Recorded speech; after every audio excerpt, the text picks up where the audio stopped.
देख रहे हैं के न्यूज, खबरों का सारथी।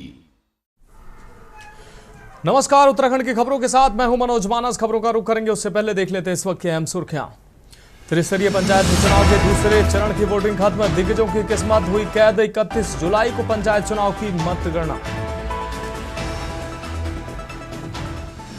बौछार के बीच बरसे वोट, छाता लेकर लाइन में लगे जागरूक मतदाता। दूसरे चरण में 40 विकास खंडों में हुई वोटिंग। सितंबर माह में सांसद विधायकों का प्रशिक्षण वर्ग, संगठनात्मक इकाइयों के पुनर्गठन एवं विस्तार पर मंथन। प्रदेश संगठन से जुड़े विभिन्न गतिविधियों पर की गई समीक्षा। प्रदेश में पहली बार बनेगा ऑर्गन व मिल्क बैंक। सभी राजकीय मेडिकल कॉलेजों में नवजात शिशुओं के लिए बनेगा मिल्क बैंक। स्वास्थ्य मंत्री डॉक्टर धन सिंह रावत ने किया निर्देश दिए। छांगुर ने देहरादून में फैलाया था धर्मांतरण का बड़ा जाल। दूसरा मुकदमा दर्ज। पाकिस्तान से जुड़े 4 आरोपियों को भी वारंट लाएगी पुलिस। प्रदेश में बाघ आकलन की तैयारियां हुई तेज। पहले चरण में अक्टूबर में होगा साइंस सर्वे शुरू। WII के माध्यम से होना है काम। आप देख रहे हैं के न्यूज, खबरों का सारथी। और अब खबरें विस्तार से। देहरादून से अहम खबर है, जहां पंचायत चुनाव का अहम अपडेट सामने आया। आपको बता दें, पंचायत चुनाव के दूसरे चरण में कुल 58.1% मतदान दर्ज किया गया है। 1,95,681 मतदाताओं के लिए बनाए गए थे 548 मतदान केंद्र। 7 विकासखंडों में शांतिपूर्ण ढंग से मतदान संपन्न हुआ है। यमकेश्वर में सबसे ज्यादा 64.2% मतदान रहा है। दुगड्डा में 62, पौड़ी में 60% मतदान हुआ है। जयहरीखाल में 59.8% मतदान संपन्न हुआ है, जबकि द्वारीखाल में 55.5 और कोट में 54.6% मतदान हुआ है। सबसे कम मतदान कलजी खाल में केवल 49.6% यहाँ वोटिंग हुई है। सुबह 8 बजे से शुरू होकर शाम 4 बजे तक मतदान चला। विकासखंडों में किसी भी बड़ी अव्यवस्था की सूचना नहीं मिली है। चुनाव प्रक्रिया संपन्न हुई है। ग्रामीणों ने इस दौरान खासा उत्साह दिखाया। जागरूकता का भी असर देखने को मिला। प्रशासन की सतर्कता, जागरूकता से मतदान शांतिपूर्ण और सफल आयोजित हुआ।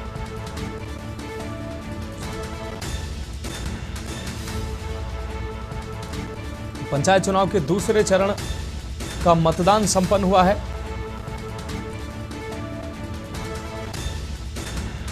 और राजेश वर्मा हमारे ब्यूरो चीफ ज्यादा जानकारी के लिए हमारे साथ जुड़ गए हैं। राजेश जी, उत्तराखंड में पंचायत चुनाव का दूसरे चरण का मतदान संपन्न हुआ है। कहीं भी कोई ऐसी अप्रिय घटना घटित नहीं हुई, कहीं मतदान को लेकर कोई ऐसी सूचना नहीं आई। कुल मिलाकर शांतिपूर्ण और पूरे व्यवस्था के साथ ही मतदान संपन्न हुआ है। मतदान प्रतिशत की अगर बात की जाए तो कुछ जिलों में बेहतर मतदान प्रतिशत हुआ है, जबकि कुछ जगहों पर औसत मतदान प्रतिशत देखने को मिला है। राजेश जी, लगातार सुबह 8 बजे से लेकर शाम के 5 बजे तक मतदान जो है वो लगातार रहा और तमाम जितने भी मतदान केंद्र है वहाँ पर भारी भीड़ जो है वो खास तौर से मतदान। अब तक की अगर बात करें तो मनोज, जो लास्ट मतदान का जो प्रतिशत आया है वो 58.12% का मतदान जो है वो 4 बजे तक हुआ है। हालांकि 5 बजे तक का भी पूरा अपडेट निर्वाचन की तरफ से नहीं आया।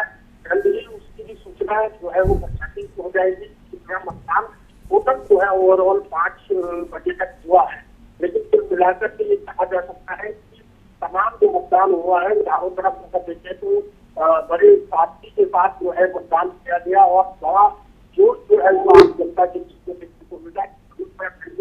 एक छोटी पंचायत चुनाव, जब छोटी सरकार जिसको कहा जाए, तो उसके लिए मतदान हुआ है और मतदान में भारी मतों की जो है आशंका जो है वो आम जनमानस के तौर पर जो है वो राज्य चुनाव निर्वाचन में देखी है। निर्वाचन ये जानता है कि अगले जुलाई को तो ओवरऑल मतदान के आंकड़े जब सामने निकल के आएंगे, यानी कि तो कौन कौन प्रत्याशी जीते हैं ये बाहर देखना होगा। लेकिन कुल मिलाकर के अभी भी अगर निर्वाचन की बात करें तो कम से कम निर्वाचन ये जानता है कि 70% से ज्यादा का जो मतदान का आंकड़ा जो है वो निर्वाचन की तरफ से लगाया गया है।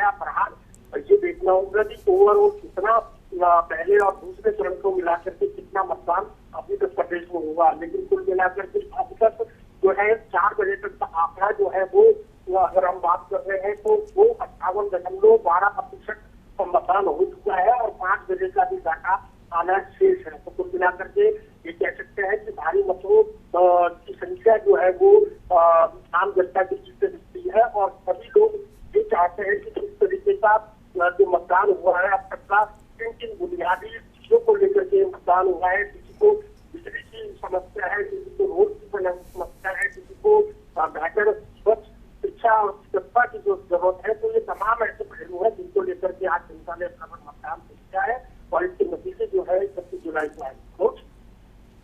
हाँ बिल्कुल राजेश वर्मा जी, इस तमाम जानकारी के लिए आपका बहुत शुक्रिया। तो सुबह 8 बजे से शाम 5 बजे तक मतदान चला और मतदान प्रतिशत जो है वो अलग अलग क्षेत्रों में अलग अलग देखने को मिला। विकास खंडों में फिलहाल कोई अव्यवस्था नजर नहीं आई। प्रशासन की सतर्कता, निगरानी और जागरूकता की वजह से शांतिपूर्ण मतदान संपन्न हुआ। अब बढ़ेंगे अगली खबर की ओर। उत्तराखंड की राजधानी देहरादून में एक निजी होटल में भारत भारती संस्था की बैठक का आयोजन किया गया। इस बैठक की अध्यक्षता प्रदेश अध्यक्ष सतीश मुड़ेपी ने की है। आपको बता दें संचालन योगेश अग्रवाल ने किया है। बैठक में आगामी 10 अगस्त को होने वाले कार्यक्रम के बारे में चर्चा की गई है। किस तरह कार्यक्रम को सफल बनाया जाए इस पर बातचीत हुई है। बैठक में आए नए सदस्यों को भी संस्था के उद्देश्यों को के बारे में जानकारी दी गई है। वही किस तरह से भारत भारती जो संस्था है वो काम करती है इसके बारे में भी लोगों को बताया गया। राजकुमार उपाध्याय एक शिक्षाविद हूँ और एक कला मर्मज्ञ के नाते देश में काम करता हूँ।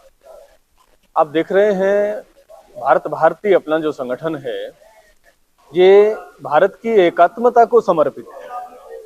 आपको ध्यान होगा जब भारत आजाद हुआ तो भारत बहुत सारी रियासतों में बटा हुआ था। भारत भारती का मुख्य उद्देश्य है पूरे भारत में जो विभिन्न प्रांतों के अलग अलग अपने प्रांत के एक किसी महानगर में कोई पढ़ाई की दृष्टि से, कोई व्यवसाय की दृष्टि से या अन्य किसी कारण से रहता है।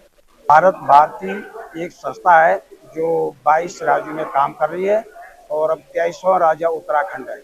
और अब इसी उपलक्ष्य में, इसी संदर्भ में हम लोग एकता नगर गुजरात में गए थे और वहाँ हमने बहुत कुछ सीखा। गुजरात के अधिवेशन में 23 राज्यों के लोग वहाँ पे आए थे और उनसे काफ़ी हमको प्रेरणा मिली। और अब इसी संदर्भ में हम अपने अभी 10 अगस्त को देहरादून में इसी होटल रॉयल पैलेस में एक सभा का आयोजन कर रहे हैं।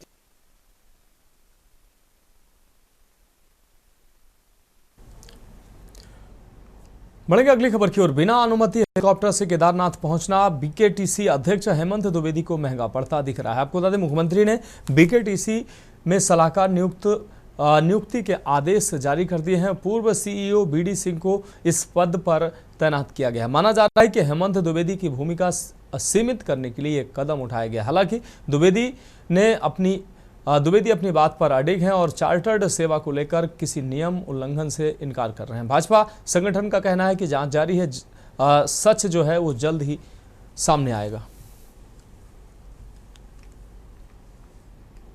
कि उन्होंने अपना विषय रखा है, बीकेटीसी के अध्यक्ष ने अपना विषय रखा है और ये पूरा जांच का विषय है और जांच के आदेश हो चुके हैं। जांच के बाद जो चीजें निकल कर आएंगी उसके बाद सारी जनता को वो सच्चाई देखने को मिल जाएगी और बाकी आगे चीजें देखते हैं क्या जांच में निकल कर आता है।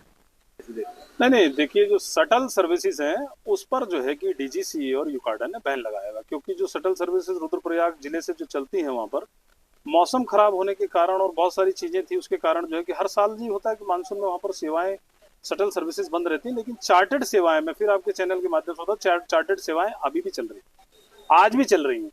चार्टर्ड सेवाओं के लिए ना डीजीसी से ना यूकाडा से कहीं कोई प्रतिबंध नहीं। एक और सवाल है ये।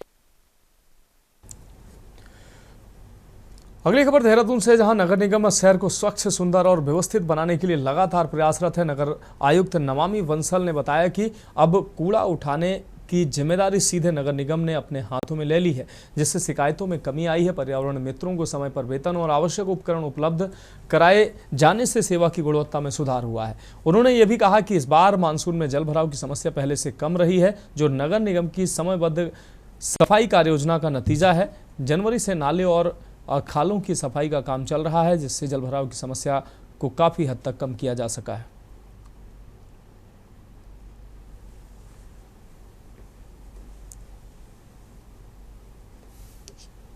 सफाई व्यवस्था को दुरुस्त करने के लिए डोर टू डोर कूड़ा उठान को लेकर के जो कंपनीज लगी थी, उनकी लगातार शिकायतें प्राप्त होती थी। उन्होंने अपने कार्यकाल के दौरान कई बार ऐसे मौके आए जबकि स्ट्राइक की स्थिति आ गई और लगातार जो स्ट्राइक्स होती थी, कूड़ा उठान को लेकर के शिकायतें प्राप्त होती थी। उसी सब के क्रम में नगर निगम के द्वारा स्वयं अब डोर टू डोर कूड़ा उठान का कार्य किया जा रहा है, जिसको लगातार और सुधारने के लिए नगर निगम प्रयासरत है। इसके अलावा जो हमारे सफाई कार्मिक हैं, पर्यावरण मित्र हैं, उन सभी के कल्याण के लिए लगातार उनको प्रति माह प्रोत्साहन धनराशि देने से लेकर के उनके लिए सभी प्रोटेक्टिव गियर उपलब्ध कराना और समय समय पर उनके कल्याण के लिए स्वास्थ्य शिविर लगाते हुए उनको मेडिकल किट्स का डिस्ट्रीब्यूशन करना, उनके जो सैलरी आती है, जो उनका वेतन आता है प्रति माह, उसमें भी पूर्व में काफ़ी डिलेज हुआ करते थे, जिसको अब हमने निश्चित करते हुए प्रक्रिया को 1 तारीख को उनका वेतन रिलीज़ करने के लिए लगातार हमने उसको फॉलो किया है और 1 तारीख को उनका वेतन रिलीज़ किया जा रहा है।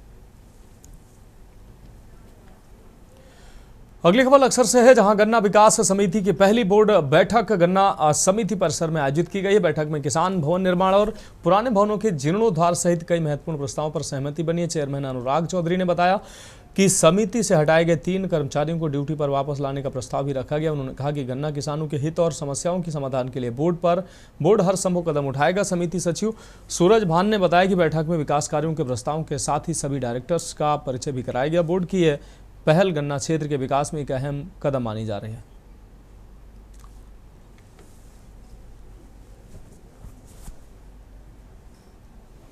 साहब सबसे प्रायोरिटी हमारे चेयरमैन साहब की भी और हमारे सारे प्रबंध कमेटी के सदस्य यानी कि डायरेक्टर, जिसमें महिलाएं भी थी, सबकी यही प्रायोरिटी रही कि हमारे क्षेत्र का किसान परेशान ना हो। आप सभी कार्य किसान हित में करेंगे। आज किसान के हित की सारी बात की गई है। उनके जो खाद का ऋण है, जो उनको मिलना चाहिए, जो उनका अधिकार है, उसकी बात हुई है। फिर हमारे कर्मचारियों का इन्होंने जो वहाँ से आया था ऊपर से कि आदेश ही दे दिया था। बढ़ेंगे अगली खबर की ओर। खबर काशीपुर से है, जहां आपको बता दें मिसरवाला ग्राम पंचायत मिसरवाला के सरकारी स्कूल स्थित मतदान केंद्र पर सोमवार को उस वक्त चुनावी माहौल गर्मा गया जब बीडीसी प्रत्याशी मोहम्मद आरिफ ने वोट खरीदने के आरोप लगाते हुए जमकर हंगामा किया। आरिफ ने आरोप लगाया कि मतदान से एक रात पहले क्षेत्र में पैसों का वितरण किया गया है, जिसमें ग्राम प्रधान प्रत्याशी भी शामिल। इस आरोप के बाद बूथ पर हड़कंप मच गया और समर्थकों के बीच नोकझोंक शुरू हो गई। हंगामे की सूचना मिलते ही पुलिस और प्रशासन मौके पर पहुंचे और स्थिति को संभाला। दिन भर मतदान केंद्र पर तनाव माहौल बना रहा। प्रशासन ने कहा कि मामले की जांच कर उचित कार्रवाई की जाएगी।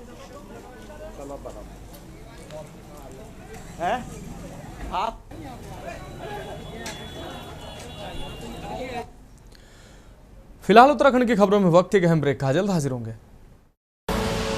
आप देख रहे हैं के न्यूज़, खबरों का सारथी। ब्रेक के बाद उत्तराखंड की खबरों में एक बार फिर से आपका स्वागत है। बढ़ेंगे अगली खबर की ओर। खबर उधमपुर से है, जहां सोमवार सुबह करीब 7:05 पर भारत इंजीनियरिंग वर्क्स फैक्ट्री में अचानक भीषण आग लग गई, जिससे इलाके में हड़कंप मच गया। फैक्ट्री में इलेक्ट्रिक पार्ट्स का निर्माण होता था और आग से भारी मात्रा में तैयार माल जलकर राख हो गया। सूचना मिलते ही दमकल विभाग की गाड़ियां मौके पर पहुंची और कड़ी मशक्कत के बाद आग पर काबू पाया गया। अग्निशमन अधिकारी ने बताया कि आग लगने के कारणों का भी पता नहीं चल सका है। सौभाग्यवश घटना में कोई जनहानि नहीं हुई है। प्रशासन ने जांच शुरू कर दी है। नुकसान का आकलन किया जा रहा है। फैक्ट्री मालिकों को लाखों के नुकसान की आशंका जताई जा रही है।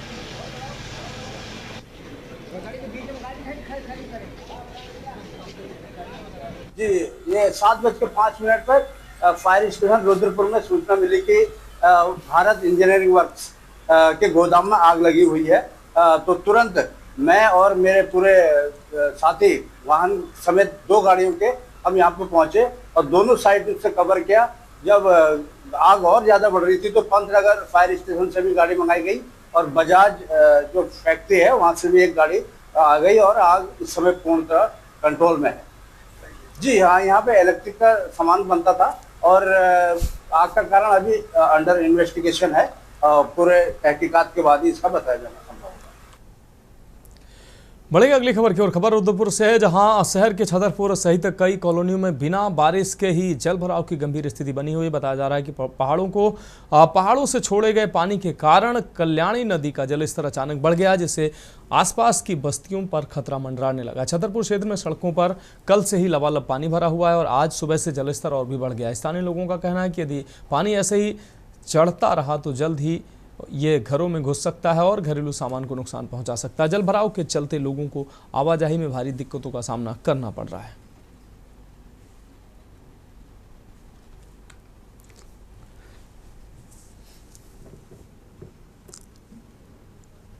में पानी भरने का रीजन एक तो यह है कि बगल में नाला है, आप जो नाला आगे से शायद ब्लॉक है और उसकी वजह से, नाला ब्लॉक होने की वजह से ये पानी इधर कॉलोनी में आ गया, जिससे यहाँ के आम नागरिकों को बहुत समस्या हो रही है। और अभी देखो, अब इस गाड़ियाँ भी देखो पानी में डूब रही हैं, तैर रही है। अभी यहाँ आने में बड़ी प्रॉब्लम हो रही है। और अगर आप देखेंगे तो आप आगे वो देखेंगे, ये पूरा पानी में डूबा हुआ है। दोपहर के टाइम में थोड़ा कम हुआ, 1-2 बजे बाद फिर बहुत ज़्यादा बढ़ गया। पूरा पानी है, पूरे एरिया में पानी भर जाता है। क्या लग रहा है कहाँ से पानी आया हुआ ये कोई डैम खुला है, आगे डैम खुला है, क्योंकि बरसात तो ही नहीं इतनी। फिर नहीं, बरसात तो इतनी है, खाली 2-2.5 घंटा रात में बारिश हुई थी बस। तो बरसात रात से पानी इतना है या कम था पहले? रात में तो कम था। अच्छा, 2 या 2.5 घंटा बारिश हुई थी बस।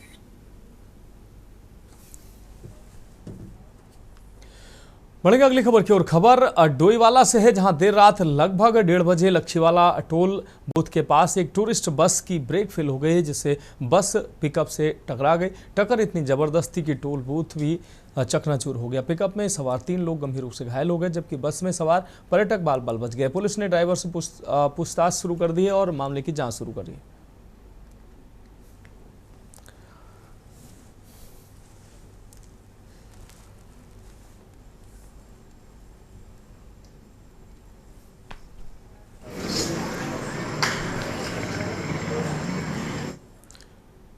अगली खबर रामनगर से है, जहां ग्राम टांडा क्षेत्र में रहने वाली युवती ने अज्ञात कारणों के चलते घर में फांसी लगाकर आत्महत्या कर ली। घटना के बाद परिजनों में कोहराम मचा हुआ है, तो वहीं पुलिस भी मामले की जांच कर रही है। घटना के संबंध में जानकारी देते हुए कोतवाली के वरिष्ठ उप निरीक्षक मनोज नयाल ने बताया कि ग्राम टांडा में रहने वाली 19 वर्षीय शहनाज ने अज्ञात कारणों के चलते फांसी लगाकर आत्महत्या कर ली है। उन्होंने बताया कि 100 का पोस्टमार्टम कराने की कार्रवाई की जा रही है तथा पोस्टमार्टम रिपोर्ट आने के बाद मौत के वास्तविक कारणों का पता चल सकेगा।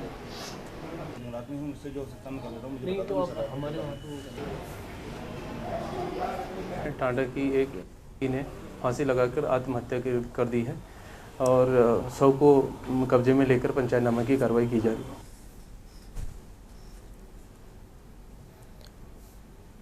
हरिद्वार के मनसा देवी पैदल मार्ग पर हालिया घटना के बाद प्रशासन ने तुरंत कार्रवाई शुरू कर दी। जिलाधिकारी मयूर दीक्षित और एसएसपी प्रमेंद्र सिंह डोभाल ने निरीक्षण कर व्यवस्थाओं का जायजा लिया। अधिकारियों ने मंदिर समिति और संबंधित विभागों के साथ मिलकर सुरक्षा बढ़ाने, वन वे सिस्टम लागू करने और अतिक्रमण हटाने के महत्वपूर्ण फैसले लिए हैं। अवैध दुकानों को हटाकर रास्ते को साफ सुथरा और यात्री सुगम बनाने पर जोर दिया गया है। राजाजी टाइगर रिजर्व के अधिकारियों के साथ मिलकर मार्ग की नई प्लानिंग भी की जा रही, ताकि आने वाले समय में यात्रियों को बेहतर सुविधा और सुरक्षा मिल सके।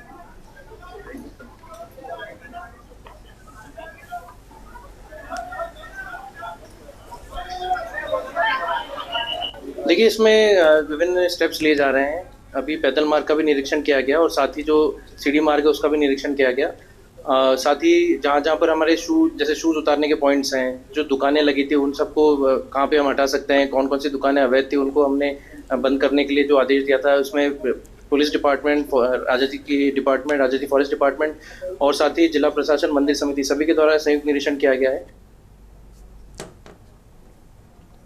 हरिद्वार के मनसा देवी मंदिर में रविवार को हुई भगदड़ के बाद कांग्रेस ने प्रशासन पर लापरवाही को लेकर कड़ा विरोध जताया। कांग्रेस नेताओं ने कहा कि भीड़ को नियंत्रित करने के लिए जरूरी कदम नहीं उठाए गए, जिसके कारण यह दर्दनाक हादसा हुआ। उन्होंने मामले की हाई कोर्ट के जज की निगरानी में जांच कराने और मृतकों के परिजनों को मुआवजा बढ़ाने की मांग की है। प्रशासन की ओर से भी मामले की जाँच शुरू कर दी गई।